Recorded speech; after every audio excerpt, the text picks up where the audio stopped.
हर साल आपकी गली से कुछ मुसलमानों का एक जुलूस निकलता है जो काले कपड़े पहनते हैं, नंगे पांव होते हैं और खुद को जंजीरों से मारते नजर आते हैं।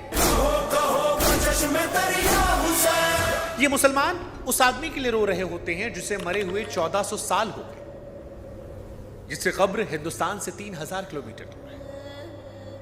लेकिन ये सभी मुसलमान नहीं होते, क्योंकि हर मुसलमान इस जलसे का हिस्सा नहीं होता। और फिर मन में सवाल आता है कि कौन से मुसलमान इस जुलूस का हिस्सा हैं, कौन से नहीं हैं।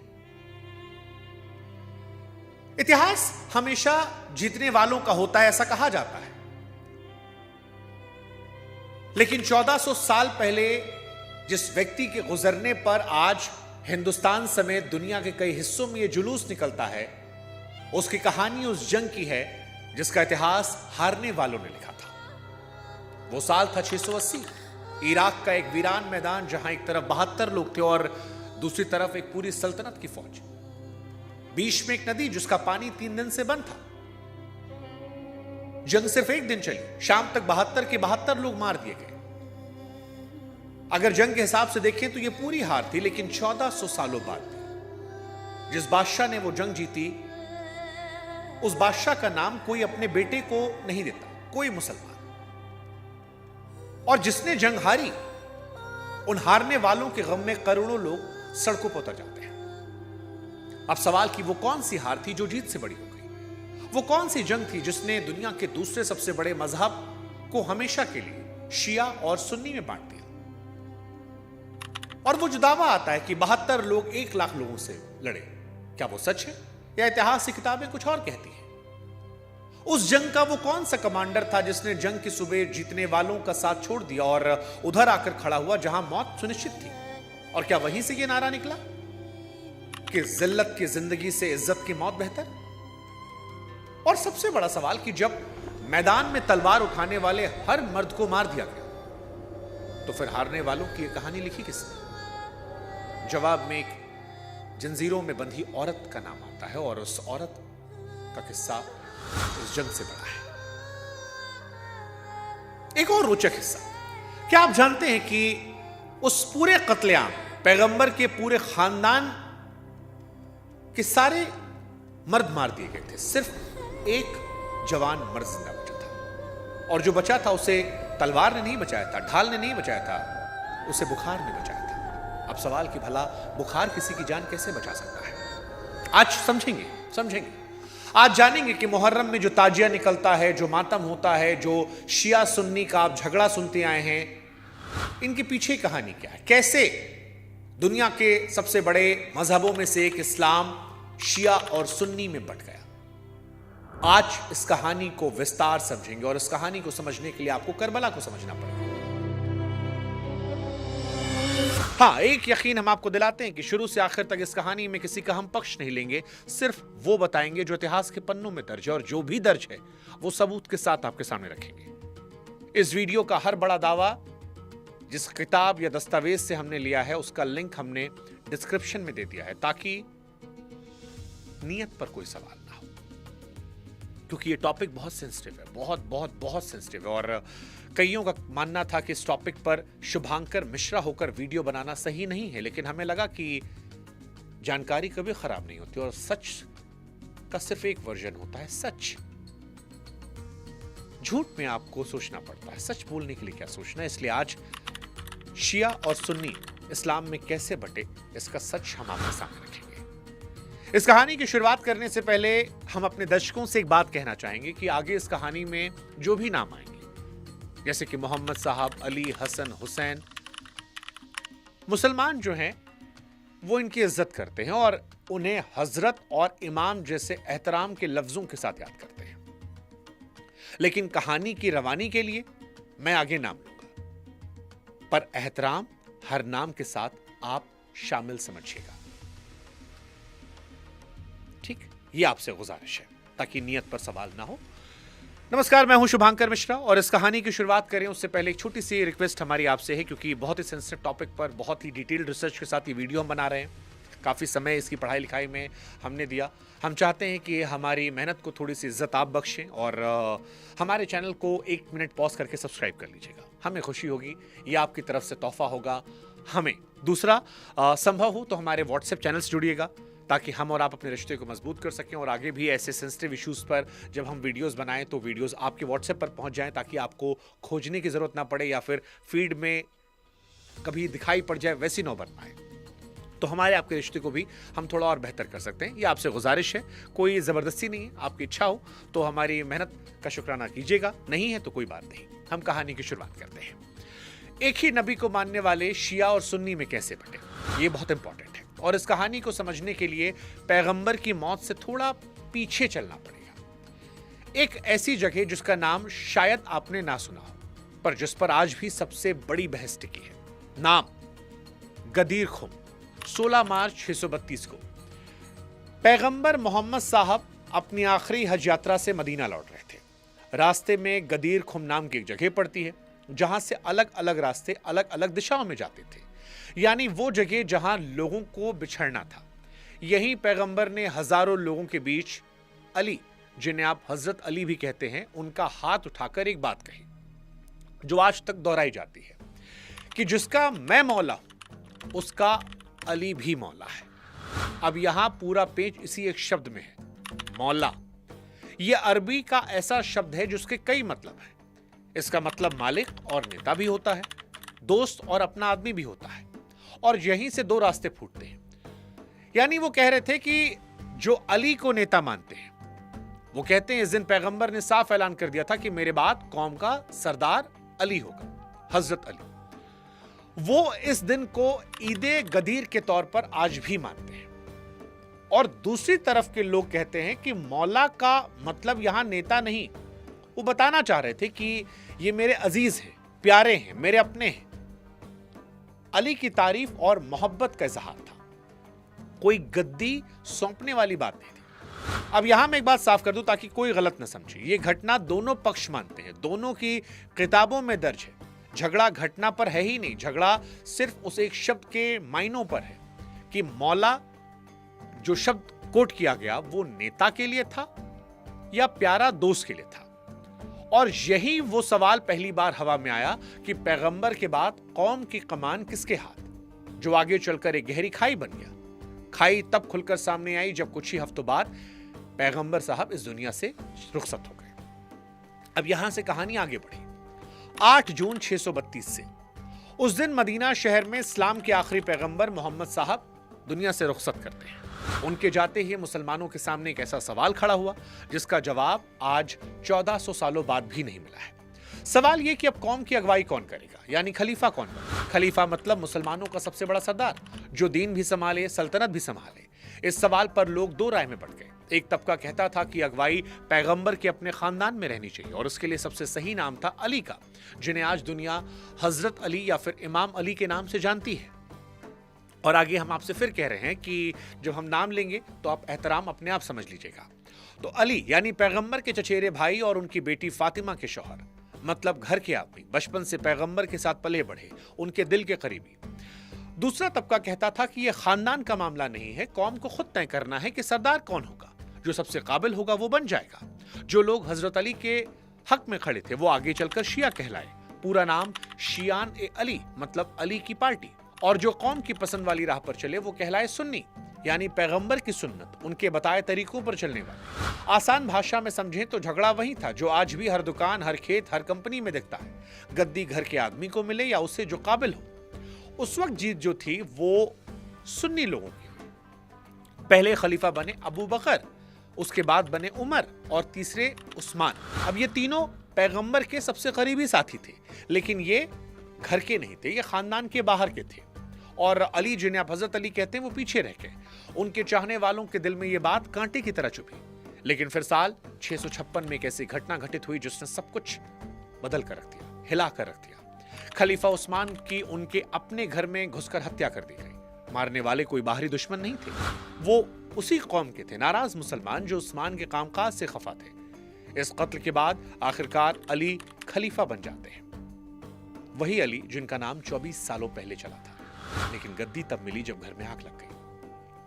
इसी बीच सीरिया का गवर्नर मुआविया, जो उस्मान का रिश्तेदार भी था, वो अड़ जाता है कि पहले उस्मान के कातिलों को सजा दिलाओ, तब मैं तुम्हें खलीफा मानूंगा। यहां पर बात जबान से आगे बढ़ती है, तलवारें निकाली जाती हैं और मुसलमान पहली बार आपस में लड़ने लगते हैं। इन लड़ाइयों को इतिहास में फितना कहा जाता है, मतलब घर के अंदर की जंग। एक जंग में तो खुद पैगंबर साहब की बेवा आयशा जी अली के खिलाफ मैदान में उतर आती है। इस जंग को ऊंट की लड़ाई कहा गया, क्योंकि यहां पर आयशा जी ऊंट पर बैठकर लड़ाई के बीच मौजूद थी। अब यहां एक बात आप और समझिए, आयशा जी के लिए लड़ाई गद्दी के लिए नहीं थी। उनकी मांग बस इतनी थी कि वो उस्मान जी के कातिलों को सजा दिलाएं। और रिवायतों में, अब रिवायत यानी पुरानी किताबें और पीढ़ियों से चली आ रही कहानियों में इस बात का जिक्र है कि बाद में उन्हें इस जंग का गहरा अफसोस रहा। खैर, यहां पर हजरत अली वो जंग जीत जाते हैं और फिर बारी आती है मुआविया की। दोनों की फौजें सिफ़ीन नाम की जगह पर भिड़ती हैं। महीनों की लड़ाई होती है, हजारों लाशें, और फैसला फिर भी नहीं आता है। आखिर में तय होता है कि तलवार छोड़िए, बातचीत से मामला सुलझाया जाए। और इसी फैसले ने अली साहब को अंदर से तोड़ दिया, क्योंकि उनकी अपनी फौज का एक हिस्सा इस बातचीत से इतना खफा था कि वो अली साहब को छोड़कर चला जाता है।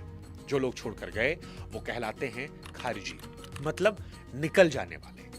इनकी सोच थी कि फैसला सिर्फ खुदा का होता है, इंसानों की पंचायत का नहीं। और इसी कट्टरता में ये अली और मुआविया दोनों को अपना दुश्मन मान बैठे।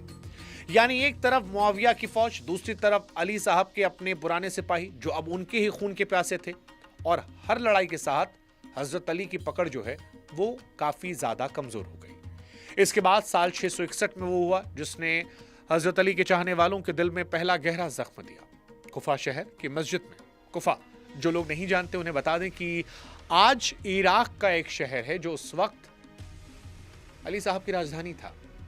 और सुबह सुबह जब वो नमाज के लिए पहुंचते हैं तो वहीं पर एक हमलावर ने उन पर हमला कर दिया तलवार से। मारने वाला कोई और नहीं था, उन्हीं खारिजियों में से था जो कभी इनकी अपनी सेना में लड़ चुका था।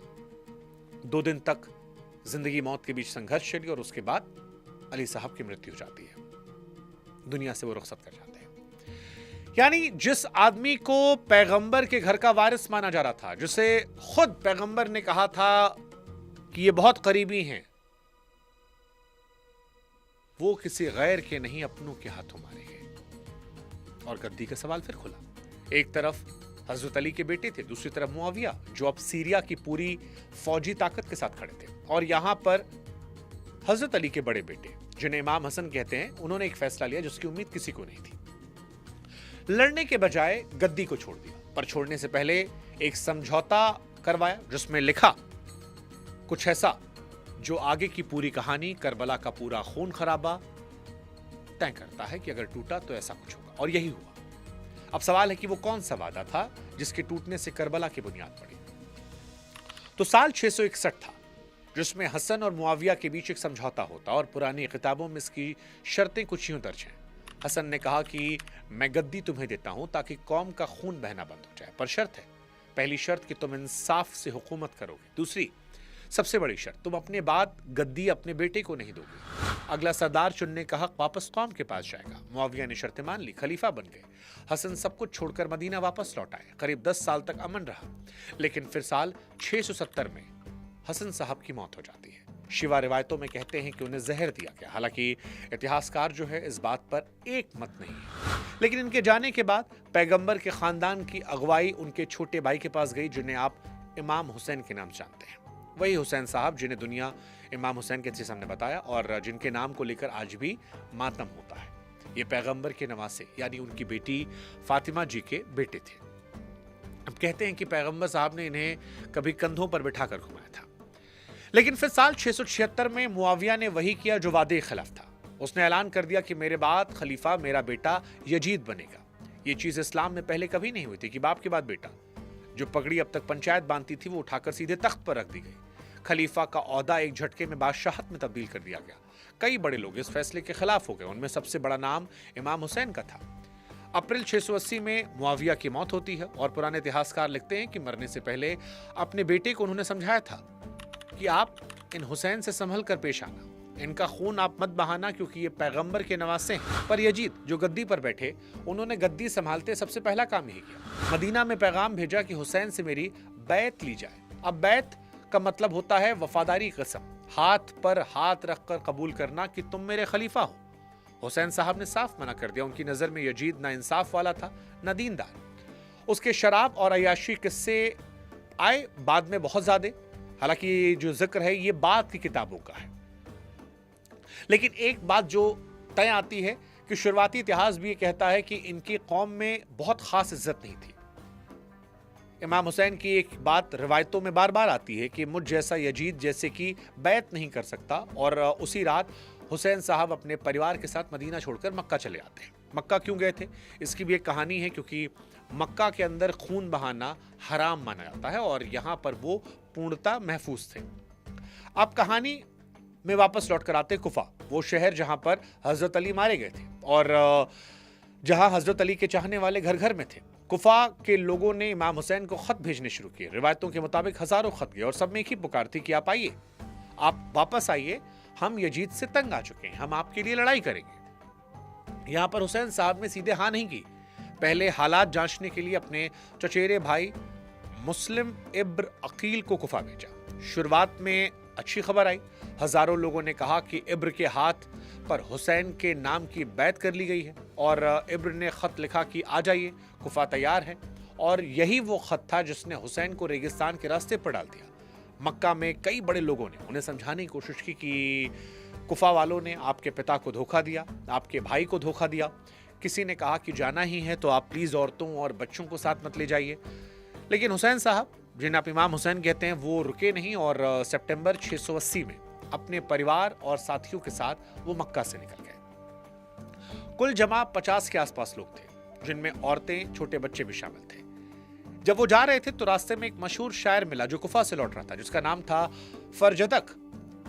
हुसैन साहब ने फरजदक से पूछा कि फरजदक, पीछे शहर का क्या हाल है? और फरजदक ने जवाब में वो लाइन कही जो इतिहास में अमर हो गई। उसने कहा कि लोगों के दिल आपके साथ हैं, लेकिन तलवारें यजीद के खानदान के साथ हैं। और ये एक लाइन आगे की पूरी कहानी का खुलासा थी। पर हुसैन साहब फिर भी आगे बढ़ते रहे। उधर कुफा में खेल पलट चुका था। यजीद ने वहां पर एक नया गवर्नर बिठाया, जिसका नाम था उबैदुल्ला इब्न जियाद, जो अपनी बेरहमी के लिए बदनाम था। उसने शहर में ऐसा खौफ बैठाया कि जो गलियां हुसैन साहब के नाम से गूंजती थीं, वहां शाम ढलते ही किवाड़ बंद होने लगे, और जो हजारों लोग बैत कर चुके थे वो एक एक करके अपने घरों में घुस गए। इब्र अकेले पड़ गए, पकड़े गए और इब्र को मार दिया गया। इमाम हुसैन को यह खबर रास्ते में मिल गई थी। साथियों ने हाथ जोड़कर कहा कि इमाम साहब आप लौट जाइए, कुफा मर चुका है।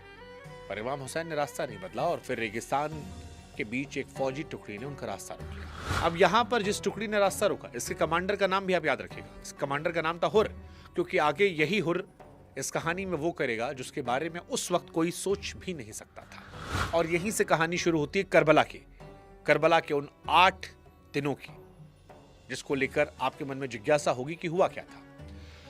तो कहा जाता है कि हुर करीब 1000 साथियों के साथ इमाम हुसैन के रास्ते को रोकने आ गया। और यहीं पुरानी किताबों में एक अजीब सा किस्सा मिलता है। हुर की फौज रेगिस्तान में प्यास से बेहाल थी, लेकिन इमाम हुसैन ने सामने दुश्मन बनकर खड़ी उस फौज को अपने काफिले का पानी पिलाया, आदमियों को भी, घोड़ों को भी। हुर ने इमाम हुसैन को न कुफा जाने दिया न मदीना लौटने दिया, बस काफिले के साथ चलता रहा। और यहां पर एक बात जो शायद आपको ना पता हो, मुहर्रम का नाम आप बचपन सुनते आए हैं, पर मुहर्रम किसी गम या घटना का नाम नहीं है, ये महीने का नाम है।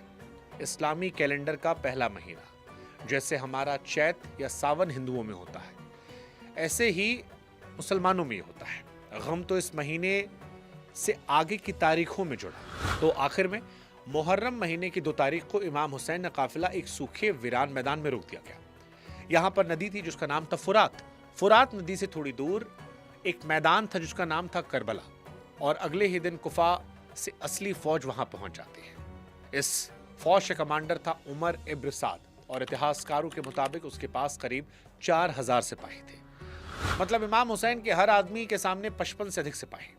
कई दिन बातचीत चली। इमाम हुसैन ने कहा कि आप मुझे लौट जाने दीजिए या किसी दूर सरहदी इलाके में चला जाने दीजिए, लेकिन गवर्नर इब्न जियाद की शर्त एक थी कि आप जो हमारा बादशाह है यजीद, उसकी बैत कर लीजिए, उसके बाद हम आपसे कोई बात करेंगे। फिर मुहर्रम की 7 तारीख को वो हुक्म आया जो इस पूरी कहानी का सबसे बेरहम हिस्सा है। इब्न जियाद ने फरमान भेजा कि इमाम हुसैन कैंप को पानी बंद कर दो, एक बूंद पानी ना पहुंचे। फुरात नदी में बेशुमार पानी था लेकिन पानी नहीं भेजा जा रहा था और नदी किनारे घुड़सवारों की फौज लगा दी गई। अब हालात समझिए, अक्टूबर का महीना, इराकी रेगिस्तान, तपती हुई जमीन और कैंप में सिर्फ जवान मर्द नहीं, औरतें, बूढ़े और बच्चे शामिल हैं। 3 दिन तक किसी को पानी की एक बूंद नहीं दी गई। अब आप सोचिए, हमारे आप के घर में एक दिन पानी ना आए तो क्या हालत होती है, और वहां 3 दिन तक ये रहा। और अगर आप पानी पीने जाएंगे तो तलवार वाला फौजी खड़ा है। अब यही वो जगह है जहां रेगिस्तान में इमाम हुसैन ने फौज के प्यासे सिपाहियों को पानी पिलाया था। उनका पानी बंद कर दिया गया। फिर मुहर्रम की 9वीं रात को फौज ने जंग की तैयारियां शुरू की और उसी रात इमाम हुसैन ने अपने साथियों को जमा करके वो बात कही जो इतिहास में दर्ज हुई। उन्होंने कहा, यह फौज सिर्फ मुझे मारना चाहती है, आप में से किसी पर इसका कोई जोर नहीं है।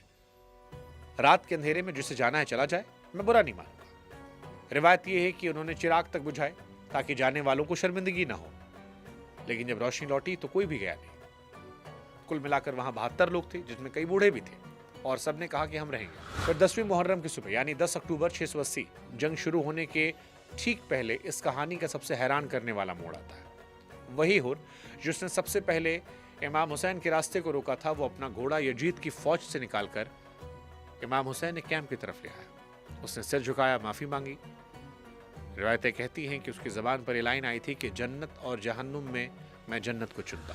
जिस तरफ औदा और इनाम पक्का था वो तरफ छोड़कर हुर शहादत के काफिले में आ मिला और रिवायतों के मुताबिक उस दिन के पहले शहीदों में हुर ही था। जंग से पहले इमाम हुसैन खुद घोड़े पर बैठकर सामने वाली फौज के करीब आए और आखिरी बार पूछा कि क्या तुम ही ने मुझे खत लिखकर नहीं बुलाया था, और क्या मैं तुम्हारे नबी की बेटी का बेटा नहीं हूं? मेरा कसूर बताओ या मुझे लौट जाने दो। पुराने किस्सों में आता है कि फौज के कई लोग ये सुनकर रोने लगे, लेकिन कोई पाला बदल कर नहीं आया। और उसी सुबह इमाम हुसैन ने वो लाइन भी कही जो आज हर मजलिस में दोहराई जाती है कि जिल्लत की जिंदगी से इज्जत की मौत बेहतर है। पुराने दस्तूर के मुताबिक आमने सामने की लड़ाई हुई और फिर एक एक करके सबको मार डाला गया। फौज ने दस्तूर तोड़ दिया, तीरों की बारिश के साथ हमला बोला। कई वो बुजुर्ग भी मारे गए जो खुद पैगंबर के साथ बैठे थे। इमाम हुसैन का जवान बेटा अली अकबर भी मारा गया। कहते हैं उसकी शक्ल पैगंबर से मिलती थी और इमाम हुसैन उसे मैदान में जाते देखकर टूट गए थे। हसन का जवान बेटा कासिम भी उसी मैदान में मारा गया। वही कासिम जिनका जिक्र आज भी मजलिसों में आंसुओं के साथ आता है। अब यहाँ पर एक जो बहुत इंपॉर्टेंट बात है वो ये है कि जो नाम हम आपके सामने ले रहे हैं, जिनका नाम मुसलमान समाज बड़े एहतराम से लेता है, इमाम कहकर, हजरत कहकर, ये सब एक परिवार के लोग थे, पैगंबर के परिवार के। कोई बाप, कोई बेटा, कोई भाई, कोई भतीजा, और सब के सबको मार डाला। हुसैन साहब के भाई अब्बास जो काफिले का झंडा उठाते थे, शिया कथाओं में यह मंजूर यूं बयान होता है कि वो बच्चों के लिए पानी लाने नदी तक गए और मशक, जिसे पानी भरने की चमड़े की थैली कहते हैं, उसमें भर भी लिया। लौटते वक्त उनको भी घेर के मार दिया गया। पानी की वो मशक भी तीरों से छलनी हो गई। शिया रिवायतों में सबसे दर्दनाक जिक्र आता है 6 महीने के अली असगर का। इमाम हुसैन अपने सबसे छोटे बेटे को गोद में उठाकर फौज के सामने आए। कहा, इस बच्चे कोई कसूर नहीं है, कम से कम इसे तो पानी दो। और जवाब में एक तीर आया। सोचिए। खैर, दोपहर ढलते ढलते इमाम हुसैन अकेले बचे, थके, भूखे, प्यासे, जख्मों से चूर, और फिर उन पर चारों तरफ से हमला हुआ। उनके सिर को धड़ से अलग कर दिया गया। उनके सिर को धड़ से अलग करने वालों का अगर आपको नाम जानना है तो जो पुराने स्त्रोत हैं उसमें 2 नाम आते हैं, शिम्र और सिनान, और इतिहासकार इस पर अभी तक बटे हुए हैं। अब कैंप में तलवार उठाने वाला कोई बचा नहीं था, सिर्फ औरतें बची थी, बच्चे बचे थे, और बुखार से बिस्तर पर पड़ा इमाम हुसैन का एक जवान बेटा अली जैनुल आबिदीन। अब याद कीजिए, शुरुआत में आपसे हमने कहा था ना कि बुखार किसी की जान कैसे बचा सकता है, ये उसका जवाब है। उस दिन उसकी बीमारी उसकी ढाल बन गई। वो लड़ने लायक नहीं थे, इसलिए बच गए। इतिहास का खेल देखिए, आगे चलकर पैगंबर के खानदान की पूरी नस्ल इससे एक बचे हुए बीमार बच्चे से निकली।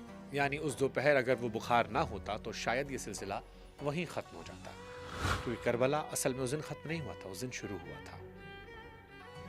एक दिन की जंग 1400 सालों तक जिंदा रही। हालांकि इसमें एक दूसरा पक्ष भी है। जंग के बाद इमाम हुसैन ने कैंप को लूटा गया, तंबुओं में आग लगाई गई, बचे हुए लोगों को कैदी बनाकर पहले कुफा और बाद में दमिश्क ले जाया गया, सीधे यजीद के दरबार तक। शहीदों के जो कटे हुए सिर थे उन्हें नेज़ों यानी भाला जो होता है, पहले सर काटा, फिर भाले से घोंपा और उसको भालों पर टांग कर काफिले के साथ चलाए गए। और यहीं से इस कहानी की एक असली किरदार सामने आती है, ज़ैनब, इमाम हुसैन की बहन, अली और फातिमा की बेटी, यानी पैगंबर की नवासी। जंजीरों में बंधी एक कैदी औरत। और फिर दमिश्क के उस बाजार में जहां रेशमी गद्दियों पर सल्तनत के सरदार बैठे थे, सामने बेड़ियों में एक औरत खड़ी थी, ज़ैनब। उन्होंने जो तकरीरें की उसे 14 सालों बाद भी आज भी पढ़ा और सुना आता है। रिवायतों में दर्ज उनकी तकरीर में वो यजीद के ठीक सामने खड़े होकर कहती हैं कि तू जो चाल चाहे चल रहे, हमारी याद को इस दुनिया से नहीं मिटा पाएगा। आप सोच कर देखिए कि जिनके भाई, बेटे और भतीजे को एक दोपहर में कत्ल किया गया हो, जो खुद जंजीरों में खड़ी हो, वो उसी बादशाह को ललकार रही है। करबला में तलवार यजीद जीता था, पर कहानी में ज़ैनब जी जीत गई। और आज हिसाब देखिए, यजीद के नाम से लोग कतराते हैं और ज़ैनब के नाम पर घर घर में बेटियां हैं। सोचने वाली बात है। दरबार में बैठे लोगों का मन पलटने लगा और बात शहर शहर फैलने लगी। आखिरकार कैदियों को रिहा करके मदीना भेजना पड़ा। रास्ते भर और फिर मदीना पहुंचकर ज़ैनब और इमाम हुसैन के बचे हुए बेटे जैनुल आबिदीन ने घर घर ये किस्सा सुनाया और किस्से सुनाने का यही सिलसिला आगे चलकर मजलिस बन गया, यानी वो महफिलें जिनमें आज भी हर मुहर्रम में करबला की कहानी सुनाई जाती है और सुनने वाले रोते हैं। इमाम हुसैन की शहादत यजीद की हुकूमत के गले की हड्डी बन गई और खुद यजीद की मौत करबला के सिर्फ 3 साल बाद हो गई। 40 की उम्र भी नहीं देख पाए। फिर जगह जगह बगावतें फूटी। कुछ ही सालों में कुफा में मुख्तार नाम के एक आदमी ने उठकर करबला का बदला लिया और उमर इब्न साद से लेकर इब्न जियाद तक करबला के जिम्मेदार को चुन चुन कर मारा गया। यजीद के खानदान की हुकूमत चलती तो रही, लेकिन उसके नाम पर करबला का दाग ऐसा चिपका कि 70 साल के अंदर वो पूरी सल्तनत उखड़ गई। उखाड़ने वाले नारा यही लगाते थे कि हम पैगंबर के घर वालों का बदला ले रहे हैं। उधर इमाम हुसैन की याद धीरे धीरे रस्मों में ढल गई। मुहर्रम की 10 तारीख, जिसे आशुरा कहते हैं, मातम का दिन बन गई। हिंदुस्तान में इसमें ताजिए का अपना रिवाज जुड़ा। ताजिया यानी इमाम हुसैन के मकबरे की नकल में वो सजे हुए ढांचे जो जुलूस में निकाले जाते हैं और आखिर में दफन किए जाते हैं। कहीं लोग सीना पीटते हैं, कहीं जंजीरों का मातम होता है, कहीं बस काले कपड़े और खामोश जुलूस। तरीका जो भी हो, मकसद सबका है कि उस एक दिन को भूला नहीं जाएगा। इस याद की तारीख भी देखिए। इमाम हुसैन की शहादत के 40वें दिन को अरबईन कहते हैं और उस दिन दुनिया भर से लोग सैकड़ों किलोमीटर तक पैदल चलकर करबला पहुंचते हैं। गिनती करोड़ों में की जाती है। उस आदमी की कब्र पर जिसके साथ मरने वाले सिर्फ 72 लोग खड़े थे। जिस करबला के मैदान में इमाम हुसैन को पानी की एक बूंद नहीं दी गई, आज उसी रास्ते पर हर कुछ कदम पर लोग मुफ्त खाना और पानी लेकर बनते हैं। अब यहाँ आपके मन में एक सवाल आना चाहिए कि अगर करबला इतना बड़ा जुल्म था तो सारे मुसलमान मातम क्यों नहीं करते, जिसका जिक्र हमने शुरू में किया था। शिया और सुन्नी एक ही गम को 2 अलग नजरों से क्यों देखते हैं, और यहीं से खुलता है दूसरा पक्ष, इस कहानी का सबसे कम बताया जाने वाला हिस्सा। पहली बात, इमाम हुसैन सिर्फ शिया मुसलमानों के नहीं हैं, सुन्नी मुसलमान भी उन्हें उतनी मोहब्बत से याद करते हैं और करबला के जुल्म ज्यादातर सुन्नी आलिम भी मानते हैं। फर्क इस बात का है कि उस दिन को याद कैसे किया जाए। सुन्नी सोच में सीना पीटना और खुद को तकलीफ देना दीन के खिलाफ माना आता है, इसलिए बहुत सारे सुन्नी आशुरा के दिन मातम नहीं, रोजा रखते हैं। यजीद पर भी राय बटी हुई है। कुछ सुन्नी आलिम यानी दीन के जानकार उन्हें खुलकर जालिम कहते हैं, तो कुछ कहते हैं कत्ल का सीधा हुक्म उन्होंने नहीं दिया था, ये उनके गवर्नर इब्न जियाद की करतूत थी और ये बहस 1400 सालों से जारी है। मुआविया को भी सुन्नियों की नज़र में विलन की तरह नहीं दिखाता। वो पैगंबर के साथियों में से थे और सुन्नी मानते हैं किसी साथी को बुरा कहना दीन में जायज़ नहीं। इसलिए बहुत सारे सुन्नी आलिम अली और मुआविया के झगड़े को सही बनाम गलत की लड़ाई से नहीं, बल्कि 2 नेक लोगों के बीच राय के फर्क को मानते हैं। यानी झगड़ा इस बात पर नहीं है करबला में जुल्म हुआ था या नहीं, झगड़ा इस बात पर है कि उसे याद कैसा किया जाए, उसका असली जिम्मेदार किसे ठहराया जाए। दूसरी बात, वो 1 लाख वाला आंकड़ा। पुराने और भरोसेमंद स्रोत जो हैं, जैसे अल तबरी की तारीख, जो इस्लामी इतिहास की सबसे पुरानी और बड़ी किताबों में गिनी आती है, उसमें यजीद की फौज को करीब 4000 बताया गया। बात के सुन्नी इतिहासकार भी इब्न कसीर जैसे कमोबेश यही गिनती दोहराते हैं। 1 लाख वाली गिनती बाद के किस्सों में बढ़ते बढ़ते बनी और यही बात जंग के बारीक बातों पर भी लागू है। अली असगर का तीर हो या अब्बास की मशक, ये डिटेल सबसे ज्यादा शिया किताबों से मिलती है, इसलिए मैंने वहां पर रिवायत कहकर संबोधित किया। इमाम हुसैन की तरफ की गिनती भी रिवायतों में 72 मशहूर है, जबकि इतिहासकार 70 से 100 के बीच मानते हैं। पर यहां पर एक बात समझने वाली है, जुल्म का वजन गिनती से नहीं तौलाता। 72 आदमियों के सामने 4000 भी उतने ही बड़े पहाड़ थे, और प्यासे बच्चों को पानी रोकने वाली 4000 की फौज हो या 1 लाख, जुल्म बराबर है। आज दुनिया के हर 10 मुसलमान में करीब 1 या 2 शिया हैं। ईरान दुनिया का सबसे बड़ा शिया मुल्क है। इराक में भी आधे से ज्यादा लोग शिया हैं, और खाड़ी के ज्यादातर बाकी मुल्क सुन्नी हुकूमतों के हाथ में है। ईरान और सऊदी अरब की जो खींचतान आप खबरों में देखते हैं, यमन से लेकर लेबनान तक जो लड़ाइयां चलती हैं, उनमें तेल भी है, सियासत भी है, ताकत भी है, लेकिन इन सब के पीछे सबसे पुरानी लकीर यही शिया और सुन्नी की है। यानी 1400 साल पहले रेगिस्तान के कोने में जो हुआ था वो आज भी नक्शे पर बदल रहा है। एक बात साफ, शिया और सुन्नी नाम के धड़े करबला से पैदा नहीं हुए थे, वो पहले से थे। करबला के बाद फर्क सिर्फ राय का नहीं हुआ, खून का हो गया। पर इस पूरी कहानी में एक बात मैंने अब तक छिपा कर रखी थी, और वो सबसे ज्यादा छुपने वाली। वो 4000 की फौज जो करबला में इमाम हुसैन के सामने खड़ी थी, वो सीरिया से नहीं आई थी, वो कुफा से आई थी। यानी उसमें बड़ी तादाद उन लोगों की थी जिन्होंने कुछ हफ्ते पहले इमाम हुसैन को हजारों खत लिखकर बुलाया था कि आइए हम आपके लड़ेंगे। मतलब जिन्होंने बुलाया, मारने वालों में वही शामिल थे। कोई इनाम के लालच में था, कोई इब्र जियाद के खौफ से। पर तलवारें उन्हीं के हाथों में थी जिन्होंने खत लिखे थे, और इस बात का बोझ कुफा के सीने से कभी नहीं उतरा। इमाम हुसैन की शहादत के 4 साल बाद कुफा के हजारों लोग हुसैन साहब के कब्र पर जमा हुए, रोए, माफी मांगी, और फिर बिना जीत की किसी उम्मीद के यजीद के खानदान की फौज से लड़ने निकल पड़े, और लगभग सभी के सब मारे गए। जिंदा रहकर जो कर्ज नहीं चुका पाए, वो मरकर चुकाने निकले थे। इतिहास उन्हें तवाबीन के नाम से जानता है, मतलब तौबा करने वाले, पछतावा करने वाले। तो अगली बार जब मुहर्रम का जुलूस आपकी गली से गुजरे, तो याद रखिएगा कि वो मातम सिर्फ एक शहादत का गम नहीं, वो एक चेतावनी भी है कि डर के आगे झुकने की कीमत सदियों तक चुकानी पड़ती है, और उसमें 1400 साल पुराना एक पछतावा भी शामिल है। वो शहर का जिसने अपने सबसे प्यारे आदमी को बुलाया और फिर मैदान में अकेला छोड़ दिया। ये कहानी थी शिया और सुन्नी के अलग होने की, ये कहानी थी करबला की। ये कहानी आपको कैसी लगी? इसके तथ्य कौन से आपको हैरान कर रहे थे, कौन से तथ्य आप नहीं जानते थे? कमेंट सेक्शन में बताइएगा। इस कहानी की शुरुआत से पहले भी हमने कहा था कि बहुत सारे मुसलमानों को भी शायद सारे तथ्य ना पता। अगर आपको सारे तथ्य नहीं पता थे तो आप ईमानदारी से कमेंट सेक्शन में लिखिएगा कि हाँ नहीं पता थे, और कौन से तथ्य नहीं पता थे वो बताइएगा। अगर किसी तथ्य को आप वेरीफाई करना चाहें तो जैसा कि हमने शुरू में कहा था, हमने लिंक डिस्क्रिप्शन में दे दिया है। कोशिश हमने की है कि वीडियो में भी लगाते चले ताकि आप पढ़ते लिखते रहें। अलग से वेरीफाई करना है तो आप कर सकते हैं। जाते आते अगर हमारी कोशिश आपको अच्छी लगी हो तो हमारे चैनल से ज़रूर जुड़िएगा, इस वीडियो को अधिक से अधिक संख्या में शेयर कीजिएगा, और हो सके तो व्हाट्सएप पर आइएगा, मुझे व्यक्तिगत तौर पर खुशी होगी। नमस्कार।